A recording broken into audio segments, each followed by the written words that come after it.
Okay, good morning, everyone. Thank you for asking me to speak on this work in progress. I'm hoping you can hear me okay. I actually sent Karen's slide set yesterday, and then I sent her an updated one this morning, so I don't know which one you have, but I'd like you, there's only 2 or 3 slides. The 3 slides is on the more updated version. But what I would like you to do is just go to the, stare out the window or go to the slide that just shows the prairies, which is the second slide, and maybe I'll make some introductory comments. So I'm assuming that you are looking at the image of the prairies with the different soil zones. The red is the brown soil zone, the yellow is the dark brown, the light green is the black soil zone, and then we have the dark green being the gray soils, and we've also got the sort of magenta colored soils, which is the Peace River region, which also includes British Columbia. So BC often gets missed when we talk about prairie grain agriculture, and they're very much involved in the Peace River. So I'm going to just say we've all heard it, right? We've got to produce enough food to feed the growing human population, but we must do it in a sustainable way. I think that really has motivated the organic sector for a long time. It's motivated a lot of people. And there is this term called agroecology, which has actually been around for quite a long time. And just to put the two side by side, what is agroecology? There is a very nice textbook written by Steve Gleasman of California on agroecology, and he defines agroecology as the application of ecological concepts and principles to the design and management of sustainable food systems. And so that is something in organic agriculture that we embrace. Things like nitrogen fixation, drawing nitrogen out of the atmosphere with legumes to put them into the soil, something organic farmers really are getting good at through green manures and intercropping and perennial forage legumes, and even legume trees. And so many of the processes that really help organic agriculture function well are what people call agroecological. But it goes a little bit beyond that. Agroecology, I'm just reading from page 18 of Gleasman's textbook, and I'll read another sentence here.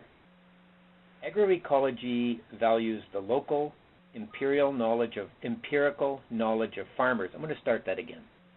Agroecology values the local, empirical knowledge of farmers, the sharing of this knowledge, and its application to the common goal of sustainability.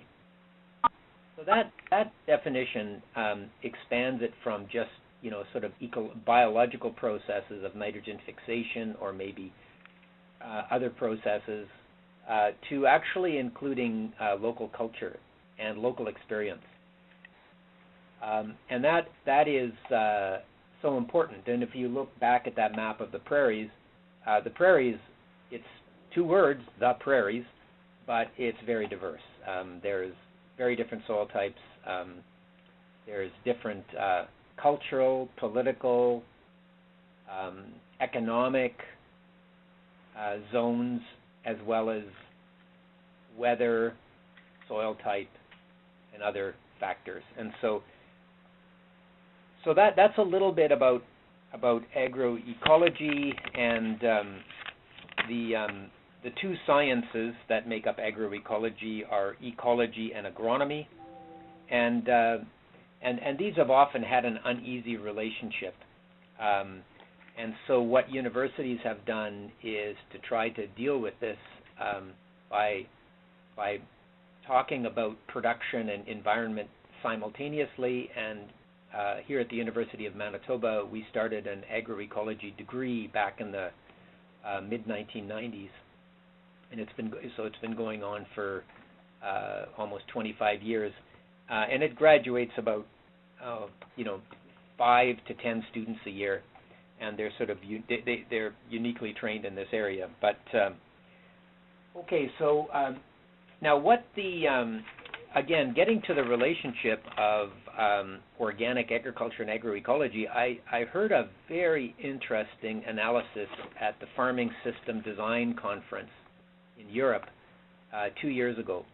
And the French agricultural department, who's tasked with implementing agroecological practices on their landscape, say that one very good way to become agroecological is to actually be an organic farmer, because nothing prepares you for embracing ecological concepts in a production system as much as doing organics, at least doing it well. Now, I think we could argue that on the prairies there are other farmers, like people who are doing novel grazing systems, holistic management grazing, people who are doing no-till with diversified crop rotation and cover crops. They've also gained an awful lot in terms of making their farms more agroecological. Okay, so that's a bit of background. The second point I wanted to make is, what's going on with this network? What is an NSERC network? Well, first of all, NSERC is defined as the Natural Sciences and Engineering Research Council of Canada, and it is for science and engineering. It is the premier funding body. It's federal government funding that supports research at universities across the country. There's also similar bodies for social sciences, and those are called SHRCs. And NSERC funds researchers individually. NSERC funds are very difficult to get. They're very challenging, very competitive. And NSERC funds strategic grants, like they might fund a particular area, like let's say somebody is developing, drought-tolerant crops, and that's a strategic importance to the country, or they're developing something for the space program or the Canadarm. That might be funded under an NSERC strategic grant. And another category, and NSERC also funds a lot of graduate students. Another category NSERC has is what they call a network. And that's really what we're talking about here. And a network means that NSERC supplies money not so much for each individual researcher to be able to, hire more staff or buy more lab equipment, but actually to use that money to work together on a common problem. And that's what we've done.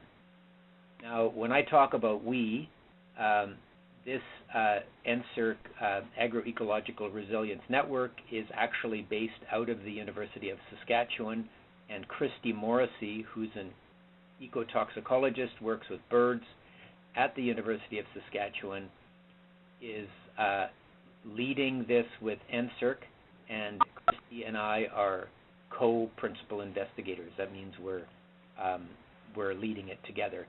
And we have assembled a large group of environmental and agricultural scientists from across the country to focus simply on the prairie region. Okay, so that's a little bit about what agroecology is. That's a little bit about what an NSERC network is. So what do we actually propose to do? And to get to Becky's question, how can people participate? Now I'm going to ask you to go to that first slide, the one that is kind of, it's got a big table. It's really, sorry, I was just leaning over to my computer to have it come up. So our NSERC network, it's still just an idea.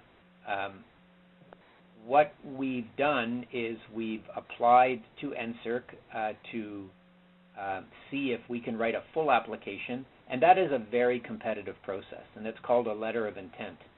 And we wrote up that letter. We had a meeting in Saskatoon last December. We wrote up that letter of intent for March. We submitted it to NSERC, and it was successful. I mean, it's a letter of intent, but it's a 12-page document. And we were successful. They said, yes, you can go ahead and give us a full proposal.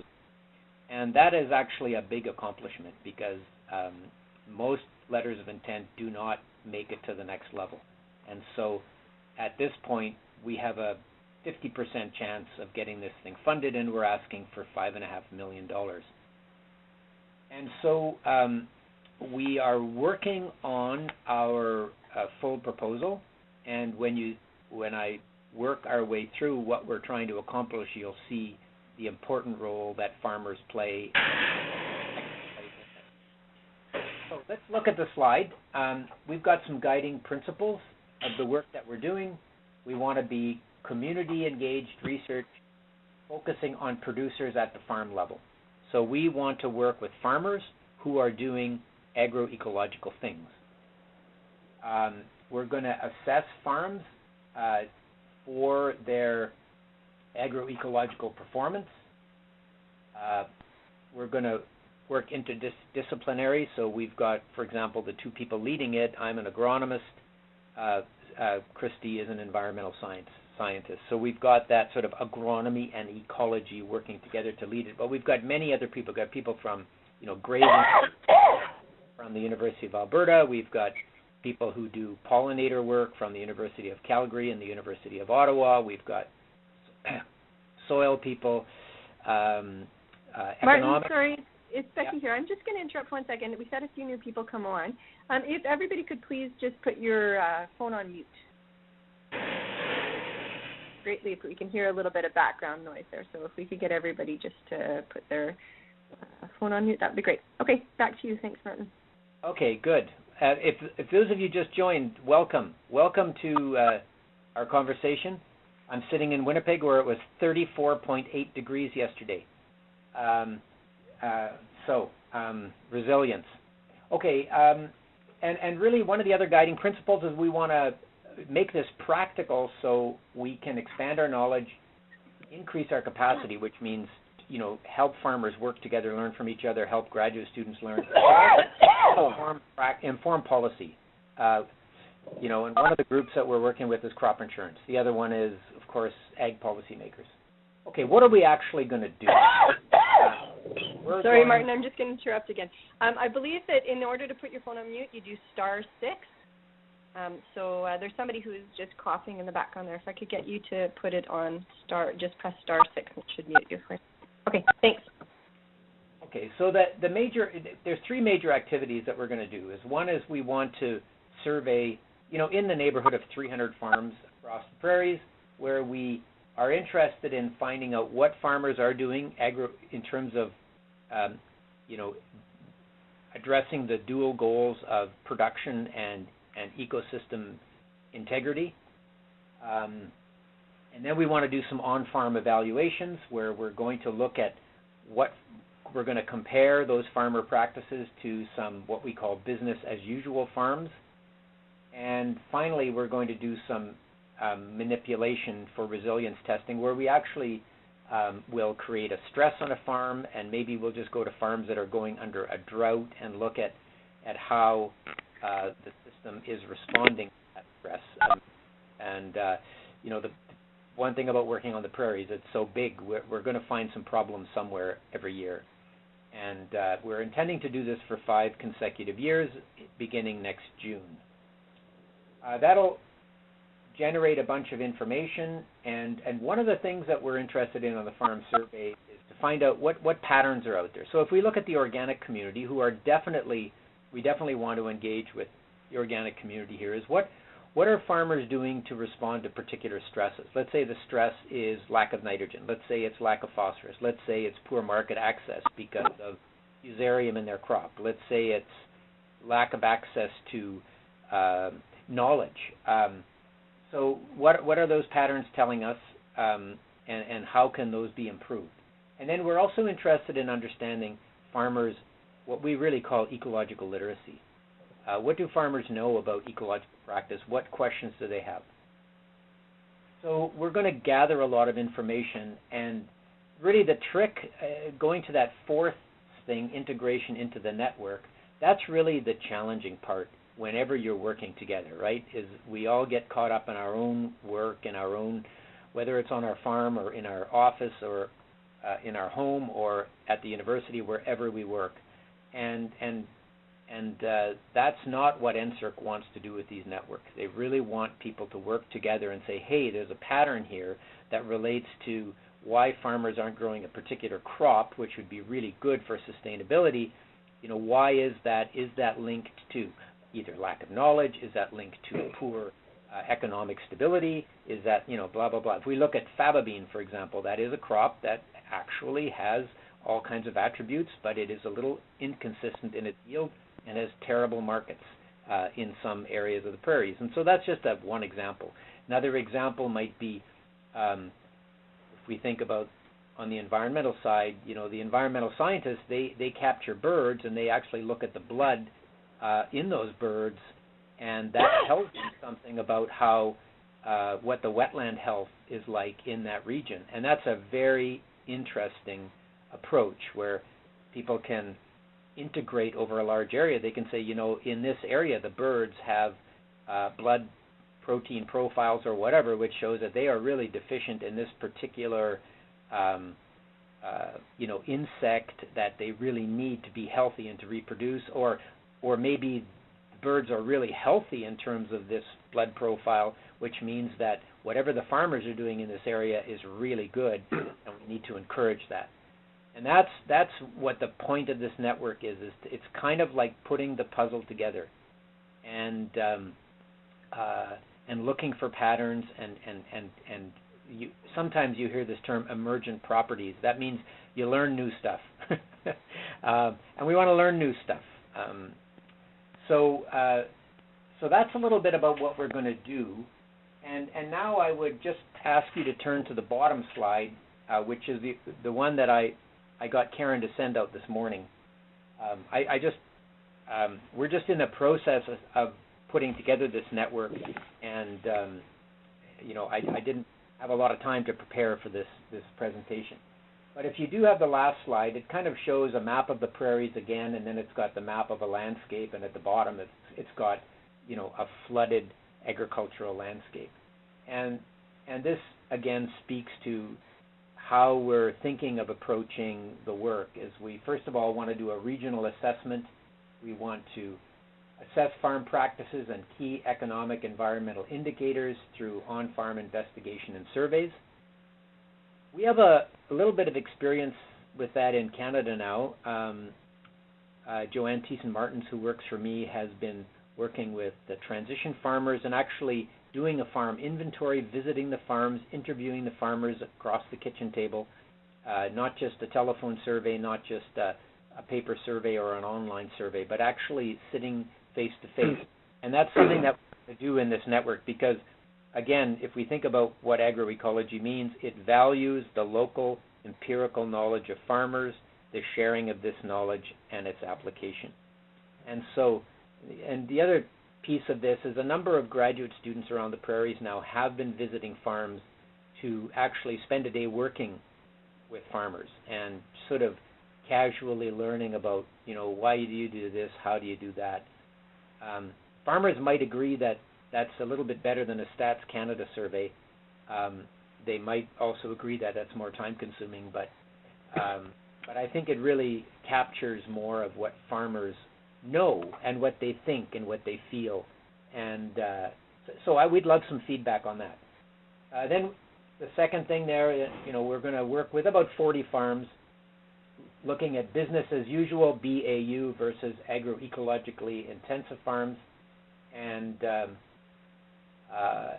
so that'll allow us to assess the sustainability and resilience using a whole bunch of indicators. And the indicators that we are using is water quality, soil health, productivity, economic performance, and biodiversity. Some of those are kind of business as usual. We've done a lot of economic stuff, we've done a lot of production stuff, and we've more recently there's quite a bit of data on soil health. Things like biodiversity and water quality have not received as much attention, especially when it comes to the farm level and the landscape level. And then the final thing we're going to do is what we call these experimental manipulations. Is, you know, and we're not sure how exactly we're going to do this yet. We have until the end of January next year to finish this proposal and figure this out. But we want to test the stability and resilience to flood and stress and other stressors. I mean, they could be economic stressors. They could be market access stressors. They're all connected, as farmers well know. And we'd like to hear from farmers, what are their bigger stresses? If we look at the canola sector, I think the canola growers would say, well, flea beetles are a major problem for us, and so, we're really reluctant to give up neonicotinoids tomorrow because we need that kind of protection for that insect pest. And organic farmers would have a very different set of questions about resilience. One of the things that we've noticed, knock on wood, is after 26 years of organic farming, we really haven't had an insect outbreak.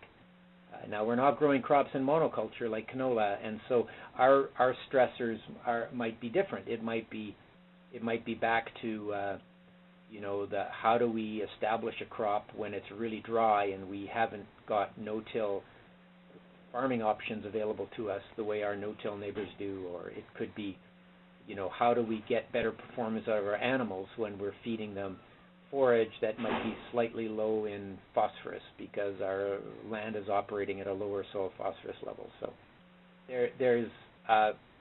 we're very interested in hearing from organic farmers about what are their stresses.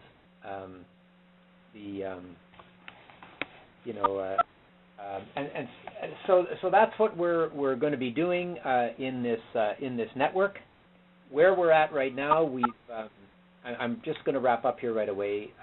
We've assembled our group of scientists, and we've got about 45 scientists working with us across the country, and we are now consulting with stakeholders.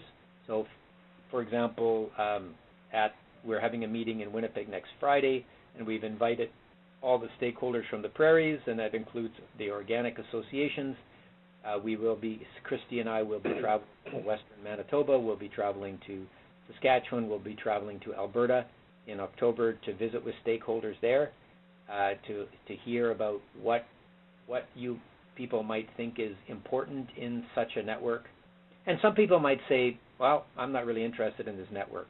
And it is yet another research project going on that's potentially going to consume some significant taxpayers' dollars. But we feel that if we ask the right questions and if we have the involvement of the farmers, we may be able to sort out some of our challenges in a way that we haven't before, because we're working with such a broad group of people as specialists, and we're working with practitioners on the land, the farmers, and the industry.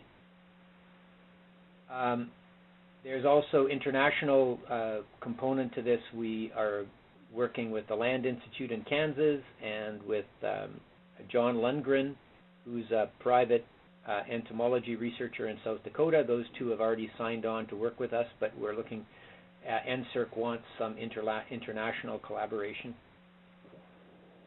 Final point is, we're also thinking about the future. It was 34.8 degrees in Winnipeg yesterday. That smashed the previous record by a long margin. And what does the future hold? There's all kinds of stresses on the prairies. There's, mineral and oil exploration stresses. There's climate change stresses. There's the usual annual variation in weather. I checked the weather records, and in 1952 it was like 32 degrees yesterday, and a couple of days later it was 2 degrees. So, the weather and our temperatures do swing wildly. What does the future hold in terms of our population centers? How many more people are going to be on the prairies? What are our transportation networks going to look like?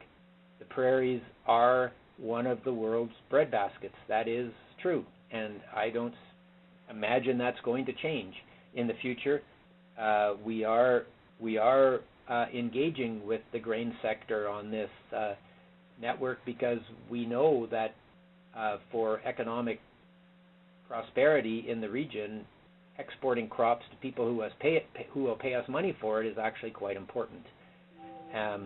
So anyways, I think I've said a lot, and I think I'm just going to stop there and be guided by Becky from here on in.